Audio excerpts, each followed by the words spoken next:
एक और interesting angle सामने आ रहा है, जिस हिसाब से रशिया ने, पहले भी खबर आ रही थी कि मार्च अप्रैल में जब जंग चल रही थी तो इंटेलिजेंस दे रहे थे, कुछ रिपोर्ट्स थी कि वो ईरान को इंटेलिजेंस शेयर कर रहे हैं। आज खुले तौर पे तेहरान को प्लेन भेज दिया गया है, ऐसा प्लेन भेज दिया गया है जो रशिया के पास भी काफी लिमिटेड है। तो क्या वर्ल्ड वॉर 3 की तरफ हम जाते दिख रहे हैं? क्योंकि रशिया तो खुलेआम अब सपोर्ट कर रहा है, चाइना भी बैक चैनल से सपोर्ट कर रहा था, और जो रशिया और चाइना के साथ साथ ईरान का साथ देना जो जंग की शुरुआत से चलता आ रहा है अमेरिका के खिलाफ खड़े होने के लिए, तो क्या ये वर्ल्ड वॉर 3 की तरफ एक कदम है? वर्ल्ड वॉर 3 की आहट सुनाई दे रही है आपको यहां से? बिल्कुल सुनाई दे रही है, उसमें शक क्या है। देखिए, लड़ाई जो यूक्रेन में है वो इंटेंसिफाई होगी, क्योंकि आपने पीस टॉक करते रूस को ऐसे छेड़ा है, रूस के ऊपर आपने वार पे वार करते रहे हैं, अपने टेक्नोलॉजी दे के आप उसकी रिफाइनरीज को ठुकवा रहे हैं। ऐसी हालत रूस में पैदा कर दी है कि उसे भारत से पुतिन को मांग करनी पड़ी कि मेरे को रिफाइंड ऑयल और डीजल और पेट्रोल भेजिए, और हम भेज रहे हैं, वहां से चीन भेज रहा है। ठीक है, तो आप मतलब पीस टॉक का बात करते हैं, लेकिन पूरा नुकसान पहुंचाने की चेष्टा अमेरिका की है, यूरोप की है, और वो अब रूस को उन्होंने इतना बोरिया दिया है, बौखला दिया है पुतिन को, कि वो एस्केलेट करेगा यूक्रेन में, और टिट फॉर टैट आपको वो जवाब देगा ईरान के जरिए। ठीक है, और ईरान को दोनों चीन और रूस इंटेलिजेंस सपोर्ट देते आए हैं, targeting support via BeiDou satellite, GLONASS satellite, GPS जो इनके हैं, उससे टारगेटिंग इंफॉर्मेशन पूरी देते रहे हैं। और अब तो बात हो रही है कि रूस जो है ईरान को Su-35 जेट फाइटर्स देने वाला है, और S-400 surface to air missile देने वाला है, जो गेम चेंजर हो सकता है जी। उसके बाद अमेरिका का एयर अटैक करना आसानी से फिर आसान नहीं होगा साहब, अच्छा खासा नुकसान उठाना पड़ेगा, अच्छा खासा नुकसान उठाना पड़ेगा। जी जी। तो अब सर ये तो लड़ाई तो बढ़ती ही दिख रही है, और बढ़ने में प्रॉब्लम यह है कि गल्फ ऑफ हॉर्मुज बंद रही तो दुनिया की इकोनॉमी का सवा सत्यानाश बिल्कुल सर्टन है, क्योंकि अब ऐसी स्थिति आ गई है कि जो आपके पास लीवे थी स्ट्रेटेजिक पेट्रोलियम रिजर्व्स की, वो खत्म हो चुकी है। अब आएगा असली कष्ट, और इसलिए अब जरूरी है कि गल्फ ऑफ हॉर्मुज खोले, अपनी चतुराई दिखाते दिखाते ये कि हम तो गल्फ ऑफ हॉर्मुज साउथ से खोल देंगे और भाड़ में जाए ईरान, एमओयू जाए भाड़ में, ये तो हम बेवकूफ बनाने के लिए कर रहे हैं। तो आप किसका बेवकूफ बना रहे हैं? आप अपना और दुनिया का बेवकूफ बना रहे हैं। झूठ और फरेब की भी कोई हद होती है। Why did you sign the MOU if you had no intention of abiding by it?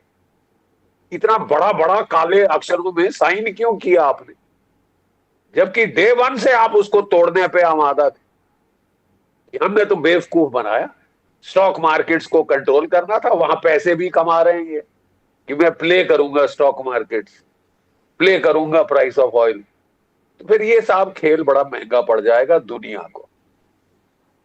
ये तो आप गिठान बांध के चलिए, और ये तबाही करने पे तुले हैं दुनिया की इकोनॉमी की, और कर रहे हैं। चतुराई से बाज नहीं आएंगे, ईगो इनकी अड़ गई है, क्योंकि जहां इन्होंने अकलमंदी का काम पहली बार किया अपनी सेकंड टर्म में कि ये सीज फायर की डील साइन कर दी, लोगों ने बोला आपने सरेंडर कर दिया, दूसरे दिन से उसको तोड़ने पे आमादा हो गए, तुल गए। तोड़ के छोड़ा है जी, तोड़ के छोड़ा भी, आपको दिखा दी, दूसरे ने भी दिखा दिया, आप तोड़ोगे तो ठीक है, गल्फ ऑफ हॉर्मुज बंद कर देंगे।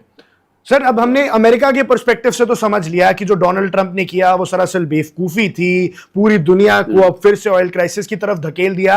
लेकिन अब यहां ईरान के अंदर खामिनी की मौत का बदला लेने की भावना है। मुज्तबा जी ने ऐलान किए हैं कि जब तक बदला नहीं लेंगे, शांत नहीं बैठेंगे, हिट लिस्ट जारी की है। अब यहां से ईरान का आगे का रास्ता क्या है? ईरान यहां से आगे जंग कैसे लड़ेगा? एज अ डिफेंस एक्सपर्ट भी ईरान के पास की जो बैलिस्टिक मिसाइल्स हैं अब कितनी बची हैं, कितना दमखम अब उनके पास बचा है इस जंग को लड़ने के लिए, और वो कितना खींच सकते हैं? देखिए, ईरान ने शुरू से कह दिया था कि आप हफ्तों के लिए लड़ने को तैयार हो, हम महीनों के लिए लड़ने को तैयार, इतना हमारे पास है। पहले अंदाज था कि ईरान के पास कुल 1,500 से 2,000 मिसाइल है। लड़ाई के बीच में ये अंदाज CIA ने बदली किया, बोला साहब कम से कम 3 से 4,000, 2,000 3,000 से ज्यादा मिसाइल हैं, 80,000 के करीब ड्रोन। तो ये 80-90 प्रतिदिन, 50-60 प्रतिदिन फायर करते रहे, तो ये तो चल सकते हैं महीनों महीनों। और क्या दुनिया चल सकती है महीनों महीनों और पेट्रोल बंद होने के बाद गल्फ ऑफ हॉर्मुज के? ये प्रॉब्लम है ना। क्या अमेरिका की इकोनॉमी कितनी देर चल सकती है अगर ये ओवरऑल ऑयल की प्राइसेस चढ़ गई फिर से? तो यही तो अमेरिका के CEOs ऑयल कंपनीज के डोनाल्ड ट्रंप को समझा रहे थे, और पहली बार उसको समझ आई कि मैंने क्या बेवकूफी करी है, I will have to shut it down. Problem उसकी ये है कि ना इजराइल बंद करना चाहता है, और ना अमेरिका के अंदर जो ज्यूइश ज़ायनिस्ट लॉबी है वो अमेरिका को लड़ाई बंद करने देगी। सवाल अब ये है कि उस लॉबी को भी समझना पड़ेगा कि इसका अंजाम क्या है, कहां जाके रुकेगा ये। ईरान को मारने की हवस कहां जाके रुकेगी कि दुनिया की इकोनॉमी सत्यानाश हो जाए, साहब हम तो ईरान को मार के छोड़े। तो चलिए कर लीजिए साहब आप भी, और दुनिया की इकोनॉमी और आपकी खुद की इकोनॉमी जाएगी चूल्हे में। सर एक सवाल और उठता है सर यहाँ पे। ईरान ने हर जगह हमले कर दिए, अभी जब से ये फिर से जंग शुरू हुई है पिछले 48 और 72 घंटे में उन्होंने क्या कहते हैं हर जगह अपने सारे पड़ोसी देशों में, चाहे वो जॉर्डन हो चाहे कुवैत हो, हर जगह हमला किया, पर इजराइल पर अब तक कोई हमला नहीं किया। और वहीं मैं एक स्पेकुलेशन पढ़ रहा था कि इजराइल पर अब तक हमला इसलिए नहीं किया है क्योंकि इजराइल पे ईरान कोई बहुत बड़ा घातक या तो केमिकल वेपन से या न्यूक्लियर लाइक हमला करने की सोच सकता है, और अब थोड़ी देर और ये खींचातानी करेगा USA गल्फ स्टेट से, फिर इजराइल के ऊपर चुपचाप हमला करेगा। ये मैंने एक थ्योरी भी पढ़ी, कॉन्स्पिरेसी थ्योरी भी पढ़ी। आपको इस पे क्या लगता है कि अब तक इजराइल को कोई जवाब क्यों नहीं दिया है? सीज फायर टूट गया है, मोमेंटम खत्म हो चुका है, क्यों? उसने पहले जवाब दिए थे, पहले उसने इजराइल के को भी टारगेट किया था, अब वो टारगेट कर रहा है अमेरिकन बेसिस को, क्योंकि जो हमले शुरू हुए हैं अमेरिका ने शुरू किए।